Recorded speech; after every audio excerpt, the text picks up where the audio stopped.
existe uma grande diversidade de objetos ou situações que podem causar fobias. As mais frequentes, isto é muito frequente na população, em termos percentuais, ronda aí, depende das estatísticas, entre os 7% e os 15%, é muito relevante mesmo assim, de todos os tipos de fobias, os mais frequentes são os situacionais, ou seja, alturas, espaços fechados, espaços abertos, portanto, isto é o mais frequente. A seguir, animais, e alguns tipos de animais em particular, e depois também, muito frequentemente, sangue, injeções, etc. E depois tudo o resto é bastante menos frequente, embora exista também. Mas estas duas, não querendo comentar estes casos, estas fobias são raras, digamos assim. Eu nunca tinha ouvido falar delas. Mas é engraçado que pergunto sobre estas fobias porque eu percebo que os temas normalmente geram curiosidade às pessoas. Sim. Só para se perceber porque é que estes temas, não quero comentar o caso particular, mas é muito interessante comentar, na realidade. Sim. Porque isto faz todo o sentido do ponto de vista das causas ancestrais da ansiedade. Ou seja, isto pode parecer um bocado estranho para quem nos está a ouvir, mas a ansiedade, é suposto ter ansiedade. Todos nós já tivemos ansiedade, não é? Ansiedade boa, sim, quando vai acontecer uma coisa qualquer, boa, que nos prepara para a ação, etc. Portanto, a ansiedade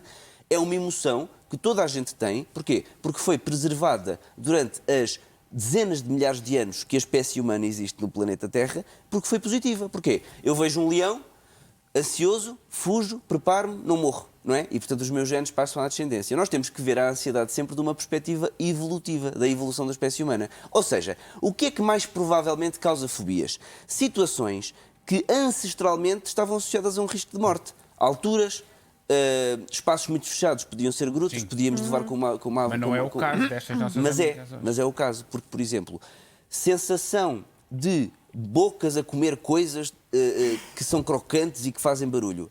Possibilidade de asfixia. Ancestralmente, o que é que isto era? Não havia pipocas enquanto o humano andava na savana. O que havia era outro tipo de alimentos. Portanto, sensação de possibilidade de asfixia, de morrer. A questão da colmeia. Ancestralmente, o que é que a colmeia podia fazer? A colmeia ou outro tipo de buraquinho com bichos? Bichos que podiam matar-nos. Portanto, a ansiedade deve ser vista do ponto de vista evolutivo e, normalmente, as coisas que causam fobias são frequentemente coisas que ancestralmente se associavam ao aumento do risco de vida. E vocês alguma vez, a Cátia e a Juliana, procuraram ajuda para viver melhor com para acalmar esta ansiedade, para viver melhor com estas situações? No meu caso, não, porque lá está, é uma situação que eu consigo, se calhar, mais facilmente contornar do que a Cátia. Mas já lhe chamaram esquisita? Já. E já tive que mudar de piso sempre, no trabalho. Mudar de piso no trabalho? Sim, na altura eu trabalhava num call center e aquelas divisões do call center com um padrão acolchoado. E eu tive que mudar de piso porque... E as pessoas entenderam ou demoraram a entender? Demoraram a entender. Essa, eu acho que é uma das grandes dificuldades, é isso. As pessoas, como não sentem na pele, têm muita dificuldade em perceber porque é que alguém tem fobia a um padrão. O que é que lhe custa, o que é que irrita mais? É que alguém não entenda ou alguém a mastigar? É mastigar. É mastigar, não é? Mas acho que isso não entenda também é chato, não é? É muito chato, mas eu não... É como digo, eu tenho tido a sorte das pessoas entenderem. A minha mãezinha que está em casa e está-me a ouvir, um beijinho para ela, foi muito difícil ela perceber. Pois, porque em miúda, uma criança a dizer não me raspem com a colher no fundo do iogurte, que isso está-me a dar... É de doidos. Como é que se vai perceber, O que acontecia com a minha mãe era, ela ia para a sala ver televisão, a comer batatas fritas, que é uma coisa normalíssima.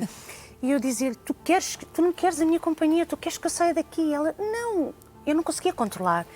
Eu descobri a misofonia. Por exemplo, colocar, se for a Cátia a comer uma batata frita, ouve-se aquele som aqui dentro. O som é outro. Controla, mas é um som que é diferente. A Maria experimente ouvir uma pessoa comer uma batata frita com a boca fechada e a seguir coma a Maria a batata frita. É completamente diferente. É completamente diferente. Olha, obrigada às duas. Muito obrigada. Acho muito curioso falar sobre estas coisas porque as pessoas já... Fobias que acham esquisitinhas. E temos que tentar compreender melhor.